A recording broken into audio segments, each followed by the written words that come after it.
വിത്തുത്സവം എന്ന ഇത് തുടങ്ങാനുണ്ടായ ഒരു സാഹചര്യം 2010 ഫാറ്റഡ് അലയൻസ് കേരള ഒരു പദ്ധതി പ്രഖ്യാപിച്ചു. അതിതായിരുന്നു ജൈവ വൈവിധ്യം, സ്ത്രീനീതി, ഭക്ഷ്യസുരക്ഷ.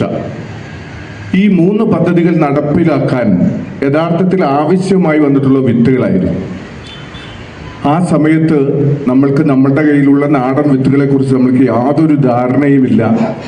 നമ്മൾ വാങ്ങുന്ന വിത്തുകൾ അല്ലെങ്കിൽ നമ്മളുടെ ഈ കുറേയൊക്കെ ഹൈബ്രിഡ് വിത്തുകൾ മാത്രമാണ് നമ്മുടെ കൈകളിൽ ഉണ്ടായിരുന്നത്. 2013 നമ്മൾ വിത്തുത്സവം നടത്തുമ്പോൾ വളരെ കുറച്ച് കൂടി വന്നാൽ ഒരു 250-300 വിത്തുകൾ മാത്രം ഉണ്ടായിരുന്നത്.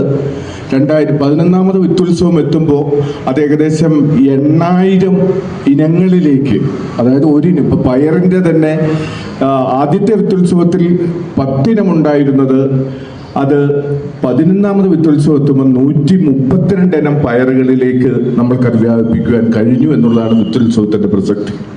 അത് മാത്രമല്ല, 2013 വിത്തുത്സവം ആദ്യം ആരംഭിച്ചതിന് ശേഷം ഇന്ന് ഇന്ത്യ മുഴുവൻ ഒട്ടനവധി വിത്തുത്സവങ്ങൾ നടക്കുന്നുണ്ട്. അതുകൊണ്ട് അതിലെ പൈനിയർ എന്ന് പറയാവുന്ന FDAക്കാണ്. നമ്മളാണ് വിത്തുത്സവം എന്നുള്ള നടപടി തുടങ്ങി വെച്ചത്. എനിക്കൊന്ന് വയനാട്ടിൽ തന്നെ 2-3 വിത്തുത്സവങ്ങൾ നടക്കാറുണ്ട് ഇപ്പോൾ.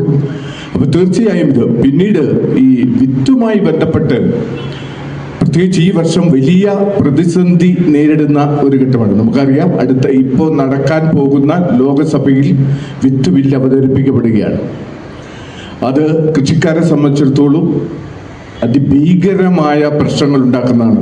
അപ്പൊ തീർച്ചയായും വിത്തിന്മേലുള്ള അവകാശം കൃഷിക്കാരന് തന്നെയാണ് എന്നുള്ള ഉറക്കെ പ്രഖ്യാപിക്കുക എന്നുള്ളതാണ് വിത്തുത്സവത്തിന്റെ ഏറ്റവും പ്രധാനമായിട്ടുള്ളത്. ഇത് ഞാൻ മുൻപ് സൂചിപ്പിച്ചതുപോലെ നമ്മളുടെ വിത്തുകൾ എന്ന് പറയുന്നത് നമുക്കറിയാം, നമ്മുടെ ഓരോ നാടിനും വ്യത്യസ്തമായ വിത്തുകളായിരുന്നു. അതിന്റെ വിളവിന്റെ പ്രായം വ്യത്യസ്തമായിരുന്നു. വ്യത്യസ്ത കാലാവസ്ഥയിൽ വിളയുന്ന വിത്തുകളായിരുന്നു. ഇതൊക്കെ ഒരു പക്ഷെ അന്യം നിന്ന് പോയിടത്തു നിന്ന് നമ്മൾക്ക് ഇതിനെ ഒരു പരിധി വരെ തിരിച്ചു കൊണ്ടുവരാൻ ഈ വിത്തുത്സവങ്ങൾ കൊണ്ട് കഴിഞ്ഞു എന്നുള്ളതാണ് വിത്തുത്സവത്തിന്റെ പ്രസക്തി. പിന്നെ ഈ ഞാൻ പറഞ്ഞ ഈ 10,000-ഓളം ഇനങ്ങളിലുള്ള വിത്തുകൾ ആളുകളിലേക്ക് പരസ്പരം കൈമാറ്റം ചെയ്യപ്പെടുക വഴി ഇപ്പോൾ നമ്മുടെ കൃഷിയിടങ്ങളൊക്കെ തന്നെ ജൈവ വൈവിധ്യത്തോടും അതോടൊപ്പം തന്നെ നമ്മുടെ ഭക്ഷ്യസുരക്ഷയ്ക്കും വളരെ പ്രാധാന്യമർഹിക്കുന്ന തരത്തിലേക്ക് എത്തിയിട്ടുണ്ട്. അത് മാത്രമല്ല, നമ്മുടെ ഏകദേശം 10-15ഓളം വിത്ത് ബാങ്കുകളുണ്ട് ഇന്ന് ഈ 4 ജില്ലകളിലായിട്ട്. അതിൻ്റെ പൂർണ്ണമായ തോതിലുള്ള പരിപാലനമൊക്കെ ഈ വിത്തുത്സവത്തിലൂടെ ഉരുത്തിരിഞ്ഞു വന്ന പ്രവൃത്തികളുടെ ഫലമായിട്ടാണ് ഉള്ളത്. അപ്പൊ ഇപ്പൊ നമ്മൾക്ക് ഏത് സമയത്തും ഏത് വിത്തും നമ്മുടെ കയ്യിൽ കിട്ടുന്ന തരത്തിലേക്ക് നമുക്ക് ഇതിനെ മാറ്റിയെടുക്കാൻ സാധിച്ചു. തീർച്ചയായും വിത്തുത്സവം ഇപ്പോൾ മാനന്തവാടിയിൽ നടക്കുമ്പോൾ കഴിഞ്ഞ വർഷം വിത്തുത്സവത്തിൽ കഴിഞ്ഞ വർഷം ഏകദേശം ഈ സമയത്ത് തന്നെയാണ് മാനന്തവാടിയിൽ വിത്തുത്സവം നടന്നുകൊണ്ടിരുന്നത് നമ്മുടെ വള്ളിയൂർക്കാവിൽ.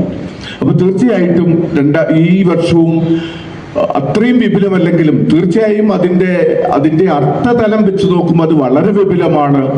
തീർച്ചയായും അത് വീണ്ടും മാനന്തവാടിയിൽ എത്തിച്ചേരുമ്പോൾ നിങ്ങളെ എല്ലാവരുടെയും സഹകരണം ഉണ്ടാകണം. വിത്ത് എന്നുള്ളതാണ് നമ്മുടെ മനുഷ്യന്റെ മാത്രമല്ല ലോകത്തിന്റെ നിലനിൽപ്പിന് തന്നെ ആധാരം എന്നുള്ളത് വിത്താണ്. ആ വിത്ത് ഏറ്റവും മഹനീയമായ കർമ്മമാണ് നമ്മൾ നടത്തുന്നത് എന്നുള്ള ഓർമ്മപ്പെടുത്തലോടുകൂടി ഇതിലേക്ക് വന്നിട്ടുള്ള മുഴുവൻ ആളുകളെയും വളരെ സ്നേഹത്തോടെ സ്വാഗതം ചെയ്തുകൊണ്ട് ഞാൻ നിർത്തുന്നു. നന്ദി, നമസ്കാരം.